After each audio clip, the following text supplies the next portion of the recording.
Why do we obey the rules? Why are we so obedient to arbitrary rules?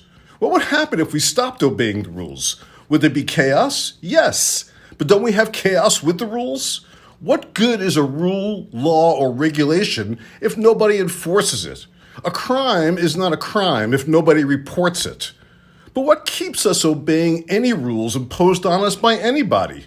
Is it self-preservation or fear? Like, why do we respect the lines in the road? Why don't we drive all over the road anywhere we want?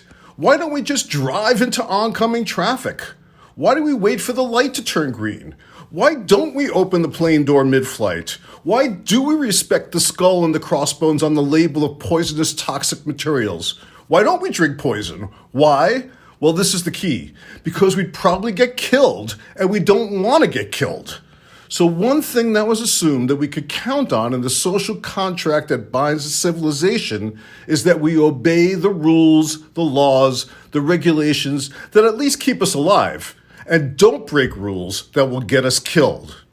But as we've reduced the value of the self, the value of life itself, really, we've diminished our instinct for self-preservation and our concern for others. And we see more and more examples every day of people breaking, flaunting, disobeying, ignoring the rules at their own peril and placing others in peril, if not mortal danger. More and more people killing themselves, whether it's opioids or flying through stop signs and red lights and driving on the wrong side of the road and killing pedestrians or other drivers, but also themselves. And even people trying to open the plane door mid-flight. And people pushing other people in front of trains, or sucker punching, or sucker hammering, or sucker stabbing, or sucker shooting. Opening fire on unsuspecting crowds at concerts, at churches, at schools. Or something as simple as not taking a vaccine to prevent death from COVID? Are we crazy? Yes. This is part of the breakdown of the American psyche in preparation for the chaos and civil war to come. This is part of the mass psychosis creeping over what's left of our altruism and kindness and instinct for self-preservation. And this is the part of our evolution as a species. We don't even follow the rules that will save our own lives. The golden rule? We don't treat others as we wish to be treated. We aren't kind to others, and now we're not even kind to ourselves. We've split into two groups, not red and blue, not Republicans or Democrats, right wing or left wing, not the North and the South, the woke and the asleep. No, now there are those that inflict pain, and there are those that are the recipients of pain, those that cause suffering and death, and those that suffer and die. Predators and prey, we've been reduced to a country of potential serial killers and potential victims. And rules are tricky. If we obey the rules too little, we have anarchy. But if we obey the rules too much, we have authoritarianism. You've heard the expression, rules were made to be broken. Why do we accept this? Why make rules if they're made to be broken? And broken by who? Isn't that the difference? Doesn't the breaking of the rule depend on who's doing the breaking?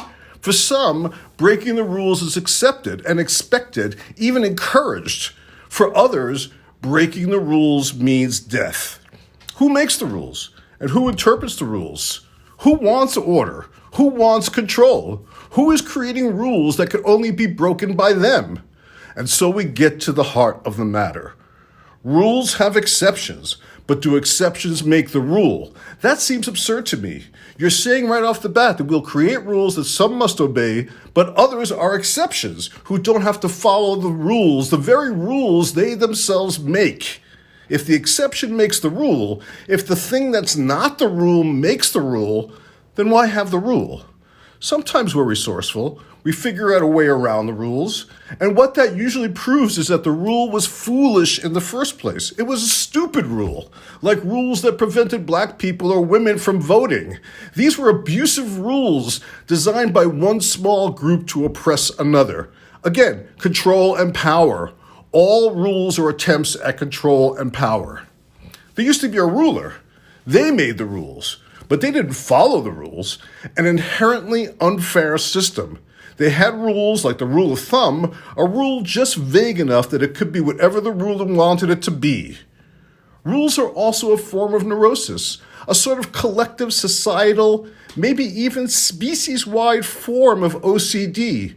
Put this here, put that there, put that down, pick this up, don't touch that, touch this, wait, stop, go. All these rules without meaning or logic or sense, designed to favor the rulers, not the rulees. It's confusing. So we will know when we are living in utter chaos. We will know when we are living on the verge of the apocalypse. We will know when we are living on the brink of society and civilization's collapse, when there are no rules whatsoever, only exceptions. And when the exceptions become the new rules, will we disobey them too?